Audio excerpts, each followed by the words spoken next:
अस्सलामुअलैकुम वरहमतुल्लाहि वबरकातुहू। ताहिरा जंजुआ इस ईयर। आज हम लोगों ने जो चैप्टर स्टार्ट करना है वो चैप्टर 14 और ये एफएससी पार्ट 1 का लास्ट चैप्टर है ट्रांसपोर्ट। अब हम लोग देख लेते हैं कि ट्रांसपोर्ट का मतलब क्या होता है। अगर हम आम रूटीन में इस वर्ड को यूज़ करते हुए बात करें तो हम कहते हैं कि ट्रांसपोर्ट का मतलब होता है किसी भी चीज़ का एक जगह से दूसरी जगह ट्रांसफ़र होना, मुंतकिल होना, उसे कहते हैं ट्रांसपोर्ट। अब बायोलॉजी में ट्रांसपोर्ट क्या होता है अब ये देख लेते हैं।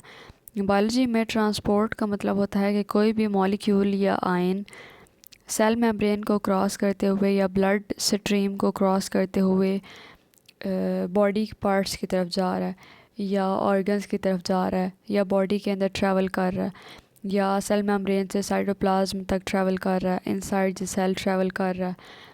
ये सब हम कहते हैं कि ट्रांसपोर्ट की डेफिनेशन है। बायोलॉजी में ट्रांसपोर्ट मींस कोई भी molecule, ion, blood, plasma, fluid, food, कुछ भी ट्रांसपोर्ट हो रही है, एक जगह से दूसरी जगह मुंतकिल हो रही है। मैं इसकी एग्जांपल देती हूँ आपको। हम खाना खाते हैं तो खाना हमारे मुंह से हमारे स्टमक तक हमारे मुंह से हमारे फूड पाइप तक ट्रांसफ़र होता है, ट्रांसपोर्ट होता है। फिर फूड पाइप से हमारे स्टमक तक जाता है, ट्रांसपोर्ट होता है। ट्रांसपोर्ट होते हुए फिर हमारी स्मॉल इंटेस्टाइन में जाता है, फिर लार्ज इंटेस्टाइन में जाता है। ये सारा प्रोसेस कहलाता है ट्रांसपोर्ट, जब फूड ट्रांसफ़र हो रही होती है। अब यहाँ पे डायग्राम में दिखाया हुआ है, चैनल प्रोटीन्स प्रेजेंट हैं, सेल मेम्ब्रेन है, और फैट सॉल्युबल मॉलिक्यूल्स हैं और पोलर मॉलिक्यूल्स हैं। अब यहाँ से कोई भी प्रोटीन जो है वो inside the cell to the outside travel कर सकती है, या सेल मेम्ब्रेन को क्रॉस करते हुए साइटोप्लाज्म तक जा सकती है। ट्रांसपोर्ट सिस्टम की क्या अहमियत होती है, क्या काम कर रहे होते हैं, किस हद तक यूज़फुल होता है। जो सबसे पहला काम होता है ना ट्रांसपोर्ट सिस्टम का, वो होता है एक्सचेंज करना, मटेरियल को तबादला कर रहा होता है किसी भी मटेरियल का एक्सटर्नल एनवायरनमेंट के साथ। कौन कौन से मटेरियल्स यूज़ किए जाते हैं, मटेरियल्स को सबसे पहले इनटेक किया जाता है, बॉडी का हिस्सा बनाया जाता है, फिर उसके कंटेंट को ओवरऑल बॉडी में डिस्ट्रीब्यूट किया जाता है। जो फूड के डाइजेशन के बाद एक्स्ट्रा वेस्ट बच जाते हैं उनको बॉडी से रिमूव किया जाता है, और जो यूज़फुल प्रोडक्ट्स होती हैं उनको दोबारा ब्लड स्ट्रीम का पार्ट बनाया जाता है। प्लांट में ट्रांसपोर्ट सिस्टम को देख लेते हैं। प्लांट में ट्रांसपोर्ट सिस्टम में हम बात करते हैं कि प्लांट्स के जो लीव्स होते हैं ना, वो खुराक तैयार करते हैं ड्यूरिंग फोटोसिंथेसिस। पौधे के लीव्स फोटोसिंथेसिस के प्रोसेस के थ्रू खुराक तैयार करते हैं, और ये फूड जो है ना ये फिर सप्लाई की जाती है रूट्स को, स्टेम को, फ्लावर्स को और फ्रूट्स को। प्लांट्स को वाटर चाहिए होते हैं और मिनरल्स और साल्ट्स भी चाहिए होते हैं। वाटर वो ले लेता है, रेन के थ्रू ले लेता है, या जो उसके स्टोमेटा के अंदर वाटर होता है उसको यूटिलाइज़ कर लेता है, और मिनरल्स वगैरह को वो साल्ट से लेता है, और वाटर को भी वो ग्राउंड वाटर से, जो उसको वाटर चाहिए होता है वो ग्राउंड वाटर से आ रहा होता है। These are taken in through the roots. जो मिनरल्स होते हैं वो रूट्स में प्रेजेंट होते हैं, और रूट्स से फिर वो पूरे प्लांट को सप्लाई हो रहे होते हैं और प्लांट की हेल्थ को मेंटेन कर रहे होते हैं। यहाँ पे आप देख लेते हैं कि मिनरल्स और वाटर प्लांट्स को कैसे ट्रांसपोर्ट हो रहे होते हैं। सनलाइट आ रही है, फोटोसिंथेसिस का प्रोसेस हो रहा है। प्लांट्स के सर्वाइवल के लिए ना सूरज बहुत ज़्यादा ज़रूरी होता है, सूरज के बगैर वो सर्वाइव नहीं कर सकते। अब यहाँ पे अंडरग्राउंड देखें तो यहाँ पे रूट्स जो है ना वो एब्जॉर्ब कर रही हैं वाटर को। जो रूट के हेयर्स हैं ना वो एब्जॉर्ब कर रहे हैं वाटर को और मिनरल्स को फ्रॉम सॉइल। हमें अच्छी तरह पता है कि सॉइल जो है वो रिच है मिनरल्स और वाटर्स की के लिए। सॉइल में बहुत ज़्यादा अमाउंट में वाटर और प्रेजेंट है, और मिनरल्स वगैरह प्रेजेंट होते हैं। रूट्स से ट्रैवल करते हुए स्टेम तक जाता है, वाटर ट्रैवल हो रहा है थ्रू प्लांट, और उसके बाद ये फोटोसिंथेसिस का प्रोसेस हो रहा है ऊपर। और ये सारे बॉडी पार्ट में ना, ट्री के पार्ट में, सारे पार्ट्स में इक्वली वाटर को ट्रांसपोर्ट किया जा रहा है। और जो लीव्स की सरफेस होती है ना वहाँ से ट्रांसपायरेशन हो रही होती है। Transpiration means lost of water from plant surface, या प्लांट की लीफ की सरफेस से जब वाटर लॉस हो रहा होता है तो उसको ट्रांसपायरेशन कहते हैं। ट्रांसपायरेशन के साथ साथ हम बात करते हैं ट्रांसलोकेशन की। ट्रांसलोकेशन में हम कहते हैं कि ट्रांसपोर्ट तो हो रही है लेकिन विद इन प्लांट हो रही है। जबकि ट्रांसपोर्ट जो है ना वो एक्सटर्नल इन्वायरमेंट के साथ हो रही होती है। ट्रांसलोकेशन में ट्रांसपोर्ट होती है विद इन अ प्लांट, और जो चीज़ ट्रांसपोर्ट हो रही होती है ना उसमें हमारे पास आते हैं शुगर्स और अमाइनो एसिड्स, और कुछ सोल्यूट्स होते हैं, कुछ सोर्स टू सिंक, वो पास हो रहे होते हैं एक पार्ट ऑफ प्लांट से दूसरे पार्ट ऑफ प्लांट तक, और ये बहुत ज़्यादा ज़रूरी होते हैं प्लांट के सर्वाइवल के लिए।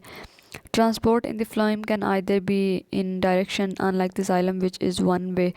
फ्लोएम जो है ना वो उसकी डायरेक्शन बताई जाती है कि कहाँ से फ्लोएम ने स्टार्ट होना है, कहाँ से जा लेके कहाँ तक उसने चीज़ों को ट्रांसपोर्ट करना है, लेकिन जाइलम का एक ही पाथ होता है। अब जाइलम ने वाटर ट्रांसपोर्ट करना होता है और फ्लोएम ने शुगर, अमाइनो एसिड्स, मिनरल्स वगैरह को ट्रांसपोर्ट करना होता है इनसाइड द प्लांट।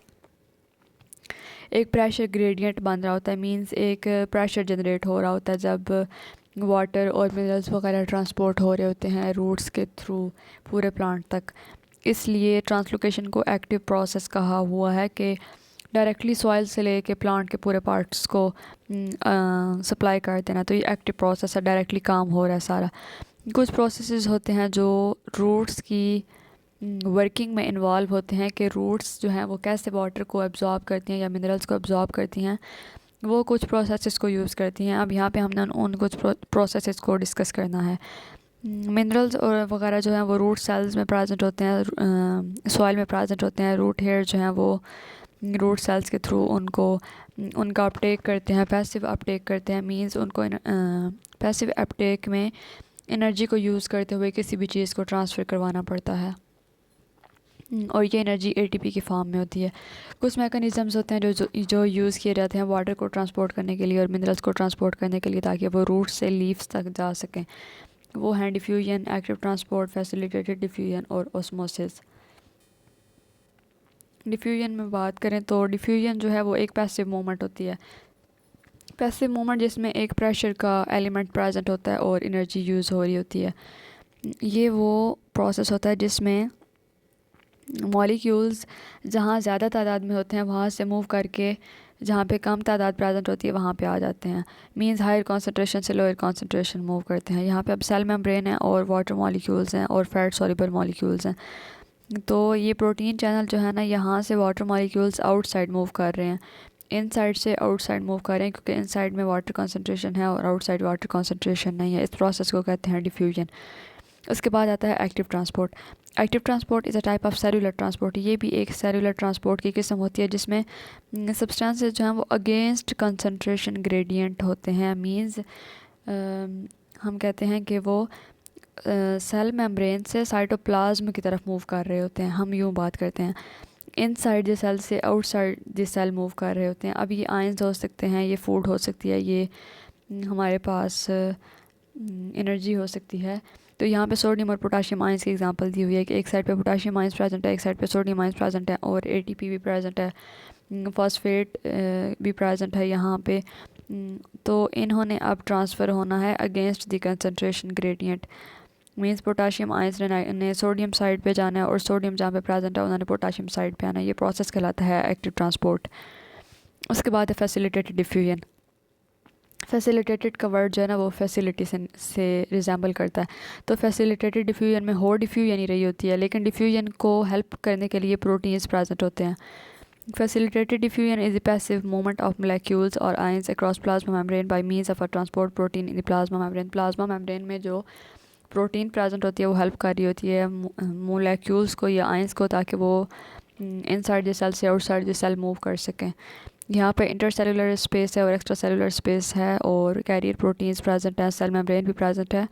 तो हम देखते हैं कि आउटर साइड पे हमारी कंसंट्रेशन जो है ना मोलेक्यूल्स की या आयंस की बहुत ज़्यादा है as compared to internal side. तो ये प्रोटीन चैनल्स जो है ना वो हेल्प कर रहे हैं इनको पास करने में। ये जो मोलेक्यूल्स या आयंस है ना, ये प्रोटीन चैनल्स को क्रॉस करते हुए दूसरी साइड पे जा रहे होते हैं। फिर यहाँ पे दोबारा दी हुई है फैसिलिटेटेड डिफ्यूजन की एग्जांपल। यहाँ पे साइटोप्लाज्म है और एक्स्ट्रा सेलुलर फ्लूइड प्रेजेंट है, रिसेप्टर साइट होती है, प्रोटीन्स प्रेजेंट है जो हेल्प कर रही है मोलेक्यूल्स को मूव करने में, और इनसॉल्युबल मॉलिक्यूल्स होते हैं यहाँ पे। उसके बाद है ऑस्मोसिस। बायोलॉजी में ऑस्मोसिस की बात करते हुए हम कहते हैं कि ये नेट मूवमेंट होती है, औसत या average movement of water molecules. Water molecules membrane के थ्रू पास कर रहे होते हैं और ये हायर पोटेंशियल से लोअर वाटर पोटेंशियल की तरफ जा रहे होते हैं। ज़्यादा पानी जहाँ होता है वहाँ से लो कंसंट्रेशन ऑफ वाटर तक जा रहे होते हैं ताकि जहाँ पे पानी की शॉर्टेज है उसको पूरा किया जा सके। फिर जाइलम टिश्यू की बात करते हैं कि जाइलम कौन कौन से तरीके यूज़ करता है वाटर को ट्रांसपोर्ट करने में। हमें अच्छी तरह पता है कि वाटर को ट्रांसपोर्ट करने में जाइलम रोल प्ले करता है। एक होता है सिम्प्लास्ट पाथवे। सिम्प्लास्ट पाथवे जो होता है ना, through the cytosol of adjacent walls विया प्लाज्मोडेस्माटा। दो सेल्स को कनेक्ट किया जा रहा होता है जिस लिंकेज के थ्रू, उस लिंकेज को कहते हैं प्लाज्मोडेस्माटा। सिम्प्लास्ट पाथवे में साइटोसोल ऑफ एडजेसेंट सेल्स विया प्लाज्मोडेस्माटा, साइटोसोल से गुजरते हुए प्लाज्मोडेस्माटा का कनेक्शन बनाते हुए वाटर जो है ना वो जाइलम बेजल्स के थ्रू गुजर रहा होता है। फिर है एपोप्लास्ट। एपोप्लास्ट में ना सेल वॉल्स को क्रॉस करते हुए वाटर गुजर रहा होता है और ट्रांस मेम्ब्रेन को क्रॉस करता है लेकिन स्लो स्पीड के साथ, इतना प्रेशर नहीं होता वहाँ पे। अब यहाँ पे एपोप्लास्ट हुआ पाथवे जो है वो उसमें वाटर मूव करता है सेल वॉल से थ्रू सेल वॉल, और सिम्प्लास्ट पाथवे में साइटोप्लाज्म या साइटोसोल के थ्रू मूव कर रहा होता है। ये सेंट्रल कनेक्शन इनका प्लाज्मोडेस्माटा कहलाता है। आउटसाइड सेल वॉल है, फिर इनर सेल साइटोप्लाज्म है और उसके अंदर है वैक्यूल जिसने वाटर को स्टोर करना होता है। फिर सिम्प्लास्ट की बात करें तो सिम्प्लांट जो है ना वो हेल्प करता है कि प्लाज्मा मेम्ब्रेन की इनर साइड पे वाटर ने मूव कर रहे होना है और वाटर का जो मोलेकुलर वेट है ना वो पहले बताया हुआ है कि काम होता है, लेकिन वो इजीली मूव कर सकता है। लो मोलेकुलर वेट होने की वजह से वो एज ए सोल्यूट काम कर रहा होता है और वो एक जगह से दूसरी जगह ट्रैवल आसानी से कर सकता है और इसके पास एक से ज़्यादा न्यूक्लियस भी प्रेजेंट हो सकते हैं। अब देखते हैं कि वाटर प्लांट के थ्रू कैसे मूव करता है। वही एपोप्लास्ट पाथवे, सिम्प्लास्ट पाथवे और वैक्यूलर पाथवे को यूज़ करते हुए एपोप्लास्ट पाथवे में आयंस वगैरह मूव कर रहे होते हैं, सेलुलोज मूव करता है सेल वॉल के थ्रू। सिम्प्लास्ट पाथवे में प्लाज्मा मेम्ब्रेन से गुजरते हुए साइटोप्लाज्म तक जा रहा होता है और एक सेल से दूसरे सेल तक जा रहा होता है थ्रू प्लाज्मोडेस्माटा। प्लाज्मोडेस्माटा को हम कहते हैं कि दो सेल्स के दरमियान का जंक्शन होता है। उसके बाद वैक्यूलर पाथवे है, यहाँ पे भी वाटर जो है ना वो सेल से जा रहा होता है प्लाज्मा मेम्ब्रेन तक, सेल के प्लाज्मा मेम्ब्रेन से साइटोप्लाज्म तक जाता है और फिर वैक्यूल में जाता है। आई होप आज के लेक्चर में जितना भी हम लोगों ने डिस्कस किया है उसकी आपको समझ आ गई होगी। कोई भी कन्फ्यूजन हो तो आप लोग पूछ सकते हैं। Most welcome. फ़ी अमान अल्लाह। अल्लाह हाफ़िज़।